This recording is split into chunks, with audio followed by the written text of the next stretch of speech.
com base no que foi aprovado e pode ser sancionado ou não pelo presidente Lula, e inclusive com base naquilo que a gente colocou como necessidade de discussão diante de algumas inconsistências no texto apresentado pela Câmara dos Deputados. Houve alguma melhora naquilo que passou no Senado?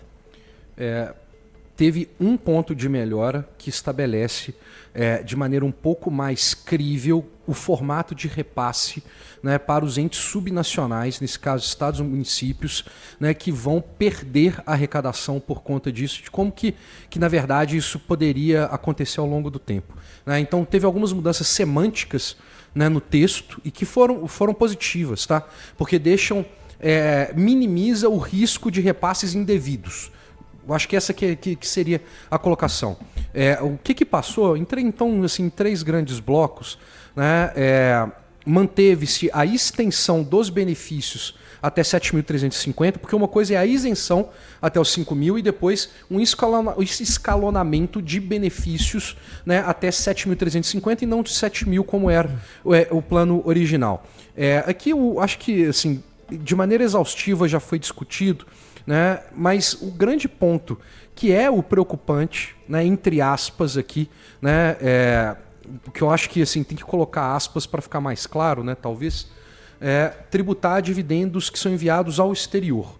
Isso mina muito a vontade ou a capacidade de atração de investimentos estruturais, né, no país, e isso está acontecendo na hora que a gente está discutindo que a nossa déficit em transações correntes já está batendo 4% do PIB. Tá? Então, assim, eu acho que a grande problemática que vai ocasionar e que ninguém discutiu, né, tem muito mais a ver com os dividendos enviados ao exterior do que os dividendos aqui. A outra coisa é que agora, né, também se passou a capacidade de poder, né, distribuir dividendos até 2025 de maneira escalonada até 2028 e que esses dividendos não entram na conta.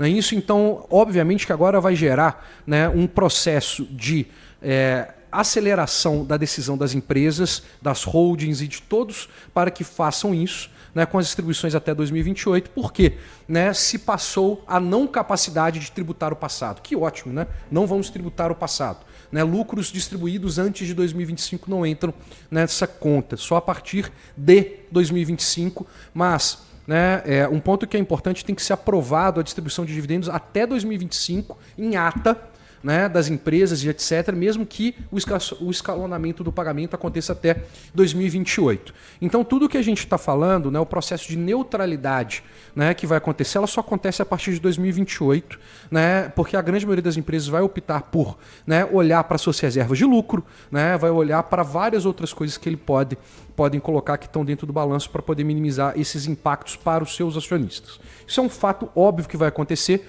Na economia é um processo de reação de incentivos, o incentivo foi dado, né, agora os entes reagem. Né, a partir de agora que a gente vai ver, de fato, tudo que vai acontecer e começar a fazer conta com tudo que vai acontecer. Tanto do lado das empresas, né, que vão ser tributadas, ou os dividendos que serão tributados, as pessoas, entre aspas, né, que se gostam de chamar de alta renda, mas que são os heróis aí que conseguiram, né, ter essa alta renda porque construíram alguma coisa para a sociedade, não é isso?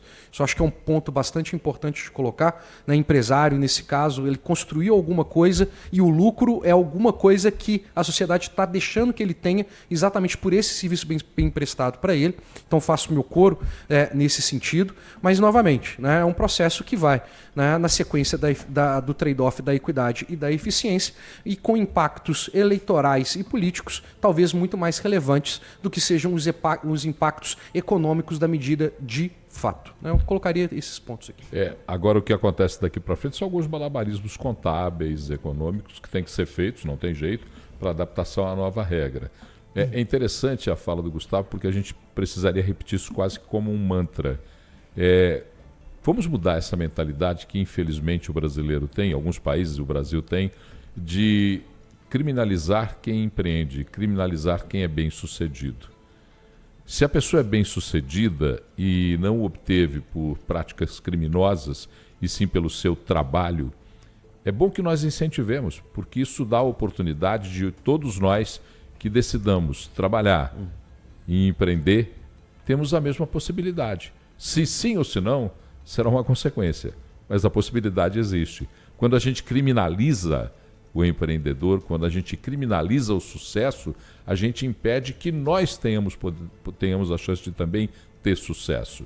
E isso a gente podia mudar um pouquinho nesse jeito de pensar do brasileiro. 12h40. E agora vamos falar sobre o tema do dia. O que tem a ver eleição com mercado financeiro? Tem influência? Não tem? Investidores estrangeiros já colocaram a eleição de 2026 no radar.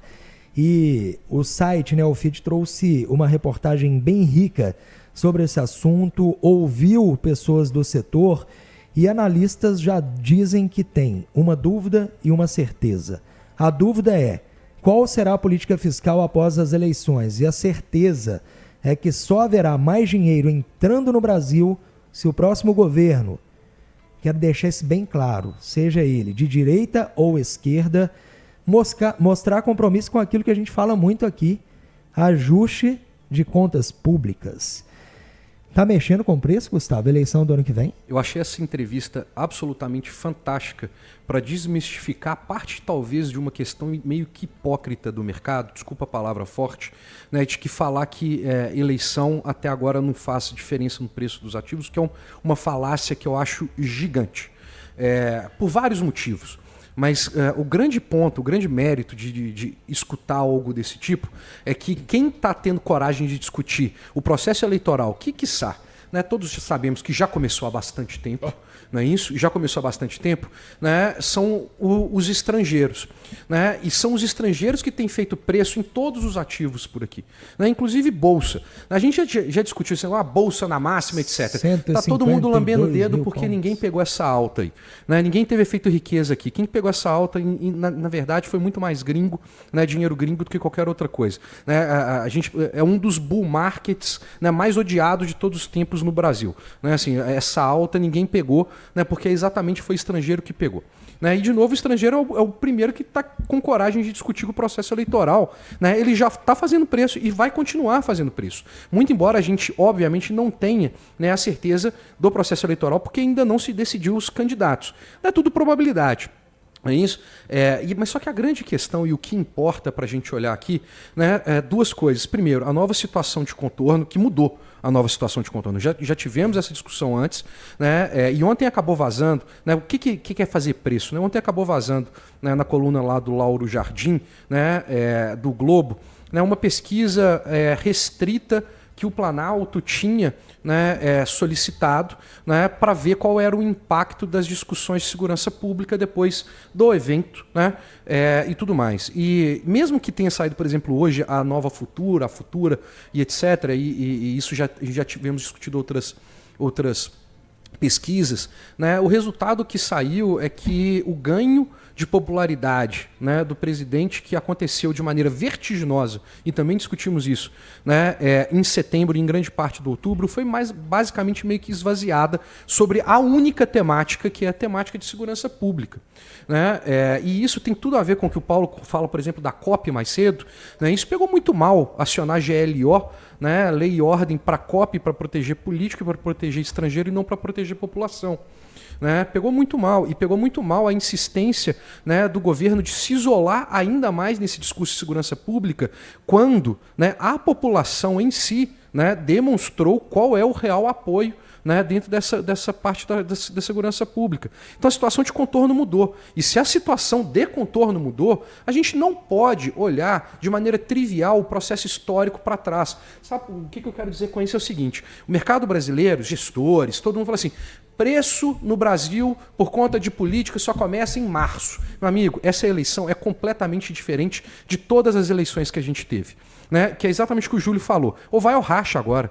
Né? Ou você resolve, né, seu problema fiscal, ou você abraça ainda mais a mediocridade. Mas o problema de abraçar a mediocridade de maneira mais forte ainda é que aí você flerta com o abismo. Aí você está nessa outra coisa. Então essa não é uma eleição como as outras eleições. Né? E quem está jogando o jogo dessas eleições sabe disso. E principalmente o governo, o executivo que atualmente faz. Né? Que a grande maioria da correria das medidas tem muito mais esse viés de contorno do que qualquer outra coisa. Mas a situação de contorno mudou. Né? E tem um economista que eu acho que todo mundo conhece, que é o tal do Keynes, né? Eu acho que esse aí todo mundo conhece. Pouca gente conhece. Né? Eu acho que esse todo mundo conhece. Aliás, né? Que ele muito fala, pouco né? representativo para a discussão econômica. Que ele fala assim, né? Se os fatos mudam, eu mudo de ideia. Não é isso? Então, assim, eu acho que a gente deveria estar discutindo, sim, né, antecipadamente o processo eleitoral na formação de preços, né, mais do que o processo histórico nos diz respeito. Né? A eleição não vai começar a fazer preço em março do ano que vem, que é quando se começa a discutir os candidatos, etc. Já começou a fazer preço. Eu acho que esse é o grande alerta e que, novamente, a gente teve pouca coragem de assumir que a gente está fazendo isso, né? E o gringo teve mais coragem que a gente.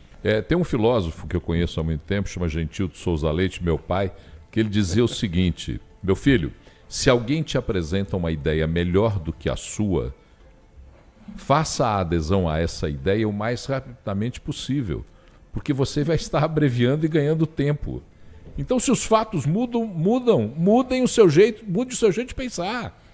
Se a realidade te mostra um outro caminho, mude o seu jeito de pensar. É incrível como as pessoas ficam apegadas a, entre aspas, dogmas que não devem existir, nem em política e nem em economia. Muito menos em preço. E muito menos em preço. Sabe o que não muda? O quê? A qualidade da análise de Paulo Leite e Gustavo Andrade. Não, mas, Gustavo, eu sou um coadjuvante perto desse professor. Que é isso? Vamos fazer o seguinte. Esse homem trabalhou tanto e tão bem essa semana que você pode sextar amanhã. Tá liberado. Tá liberado do meio dia. Obrigado. Um abraço. Obrigado, Gustavo. Valeu, até amanhã. Voltamos já. Tchau, Gustavo.